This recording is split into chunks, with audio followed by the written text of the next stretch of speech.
the 32nd Annual Grading Houston Frontiers Dr. Martin Luther King Jr. Memorial Scholarship Breakfast. Drum Major of the Year, Dr. Joseph Clayton Gathe Jr., second generation physician. I understand you have spent most of your life in Houston. You can tell us of your early life experiences here. First of all, Mr. Butler, thank you so much for this award. It's an honor to be awarded by the community that you serve.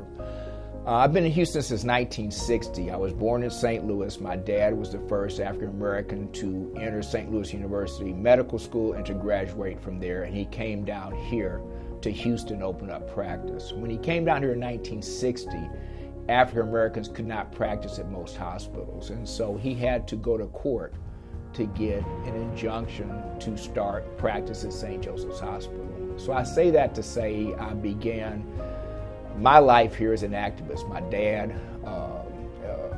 doing what he needed to do to get African American physicians on staffs at hospitals. My mother did a lot to further education here in Houston. And part of Citizens for Good Schools, we got our schools integrated here. And so I was born of an activist group at that time, and because of the foundation that they did, not just for me, but for the Houston community, African Americans of my age were able to get educated and to be able to bring that education, our experiences back to Houston. And so I think that's a very important thing to recognize that.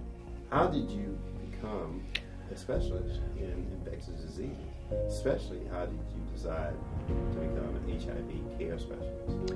It's an interesting thing. I can just tell you it all had to do with one person, and that's God. When I went to Baylor College of Medicine, I was going to be a cardiologist.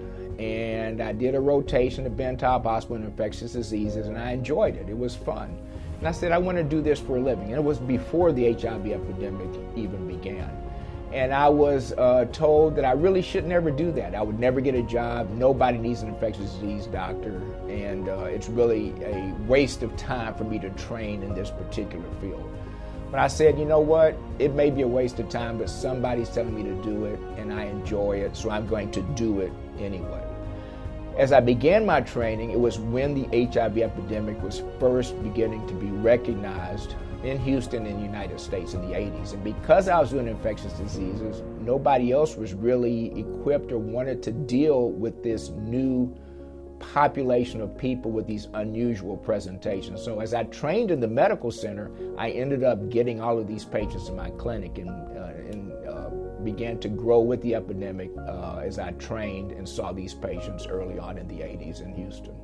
So you have been the forefront of HIV care from the beginning. Tell us some of your most important experiences as you have cared for these patients throughout the years. Well, the most important experience is to share how important Houston, Texas, and our third world community has been in surmounting the epidemic of HIV. When this disease first started, we were seeing patients, people were dying within 12 weeks of a diagnosis.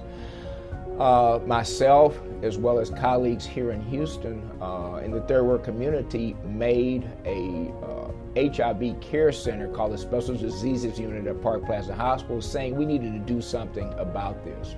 That particular group became the largest HIV inpatient care unit in the United States. We also decided, even though we did not have an official medical school affiliation, that we needed to research in order to be able to bring treatments to our population that were not getting the treatments that they needed. And so my most important events are the things that we brought to the forefront. We did some of the original studies that brought the new HIV medicines in 1995 that turned this disease process from one of sudden death or certain death to one of a lifelong, something that you could live with lifelong. We also came up with treatments for some of the infectious disease processes, and I think our community needs to be aware and proud of the fact that we did many things that we're recognized with nationally and internationally. When we went to conferences, Harvard, Yale, Stanford came to see what Joe Gathe and what Third Word was doing at our clinic, because we did so many important things for treatment. And that became an international thing. We are known internationally. The heads of Germany taking care of HIV, the heads of Amsterdam, the heads of the Netherlands and English, they all know us. They would call us for requesting how we're doing things at this point in time. So I think the most important thing is what we brought to patient care, not just in Houston, but nationally and internationally, in order to control this epidemic and in order to be able to get this from a certain disease, death, to one of a chronic manageable disease. And that's just a little Third Ward office here in Houston. You have cared for HIV patients in our community for over 35 years. Tell us about where we stand in HIV in our own community, and what obstacles in eradicating the epidemic. What does Houston community need to do to support your efforts? It's an important question. The good news is, as I've said, we've turned this disease process from one of certain death to one of chronic manageable disease. And in fact, the oldest patient in my practice is 99 years old and is still doing very well. Unfortunately, we're still continuing to see new cases. 48 counties in the United States represent over 50% of the new cases of HIV in the United States. And one of those counties is Harris County. And so we continue to see new cases. So we need to do something about that. What we need to do about that is get people tested, but as importantly, get people treated. Once you go on medicines, it's virtually impossible to spread the disease to someone else if your viral load is undetectable. But if you don't have access to medications, we can't make that happen. And so what we need from the community is support to make sure that people get their medications. And unfortunately, we're continuing to see pushback in order to get people on therapy. For example, there are hospitals here in our community that refuse to provide medicines for HIV patients if they're in the hospital. So if you're in the hospital, I can't start you on HIV medicines to get the viral load down to protect you, the nurses, the doctors, and your people outside when you go home. And so it's important that we don't allow corporate practice of medicine to dictate our ability to take care of HIV patients or any people that have certain disease processes that need treatment at this point in time. So what I need from the community is your continued blessings and your support.